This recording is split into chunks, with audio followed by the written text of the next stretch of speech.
Hola, ¿qué tal psicocientíficos? ¿Cómo están? El día de hoy vamos a hablar sobre el trastorno de identidad disociativo, anteriormente llamado trastorno de la personalidad múltiple. Las personas que sufren este trastorno poseen dos o más personalidades separadas. Quédate hasta el final del video para conocer sus síntomas, causas y tratamiento.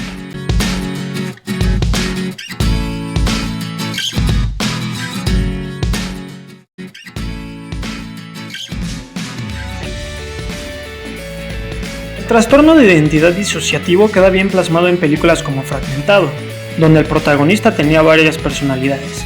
Estas con características específicas, gustos diferentes e incluso formas de hablar variadas.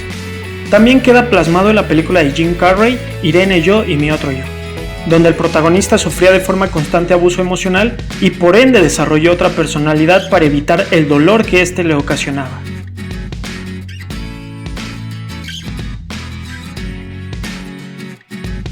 En el trastorno de identidad disociativo, antes llamado trastorno de personalidad múltiple, la persona está bajo el control de dos o más identidades de forma alternativa. Por ejemplo, ser una persona con gustos específicos como tomar café, escuchar cierto tipo de música, gusto por una comida específica, y otra personalidad totalmente diferente que no le guste tomar café, diferente gusto por música o rechazo a los gustos de comida de la otra personalidad. Este trastorno tiene dos formas de presentarse. La primera es en forma de posesión. En esta las personalidades se manifiestan como si fueran alguien externo.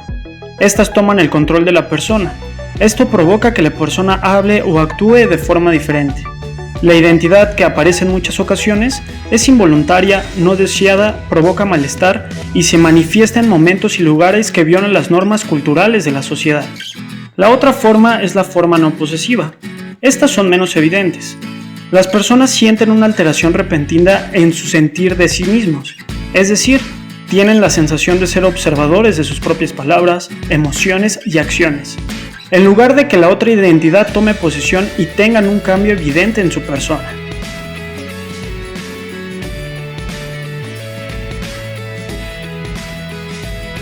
Este trastorno suele presentarse en personas con infancias violentadas o estresantes.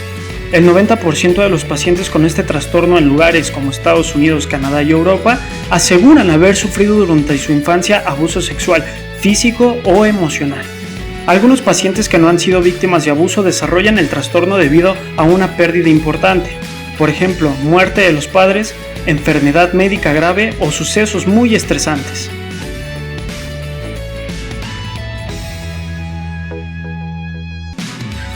¡Hey! ¿Qué esperas para suscribirte a nuestro canal de YouTube? Recuerda que aquí es el único lugar donde vas a encontrar contenido de psicología que te resultará muy interesante. ¿Qué esperas para suscribirte? Uno de los principales síntomas para identificarlo es la aparición de dos o más personalidades, ya sea de forma posesiva, como cambiar la forma de hablar, gustos, actitudes o creencias. Esto como si la persona fuera totalmente reemplazada, o de forma no posesiva. Los sentimientos de despersonalización, el ser irreal, no tener el control de sí mismos, desconectados de los procesos físicos o mentales. En la forma no posesiva, los pacientes sienten como si estuvieran viendo a sí mismos en una película sobre la que no tienen ningún control. Otro de los síntomas es la amnesia disociativa. Esta se manifiesta como lagunas mentales de eventos pasados, es decir, no se recuerdan los periodos durante la niñez o la adolescencia o la muerte de un familiar. También se presenta como descubrimiento de evidencias que lo que han dicho o hecho, pero no recuerdan haberlo realizado o les parece poco probable. En el trastorno de identidad disociativo también se presentan alucinaciones, como lo son visuales, táctiles, olfativas y gustativas. Estas alucinaciones son diferentes a las que se presentan en la esquizofrenia. En los pacientes con trastorno de identidad disociativo, estos síntomas parecen proceder de una identidad alternativa. Por ejemplo, como si alguien más estuviera queriendo llorar usando sus ojos, o escuchar la voz de una identidad alternativa que los critica.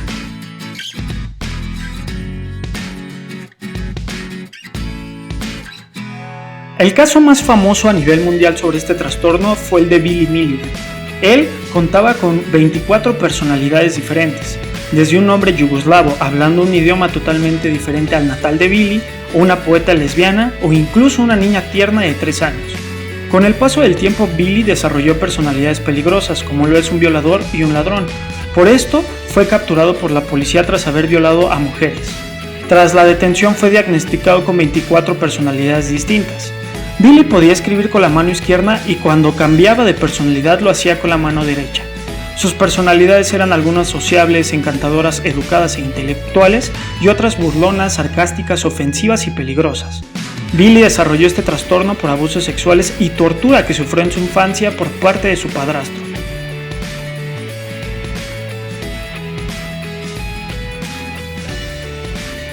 El tratamiento se centra principalmente en la psicoterapia con enfoque cognitivo-conductual.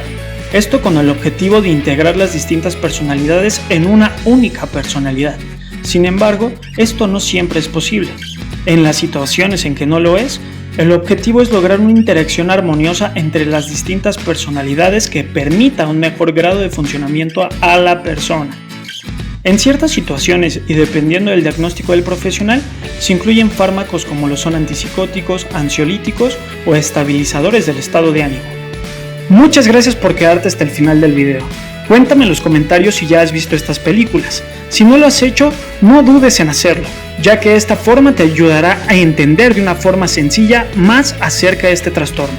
Recuerda darle like, suscribirte y compartir nuestro video. Muchas gracias, psicocientíficos.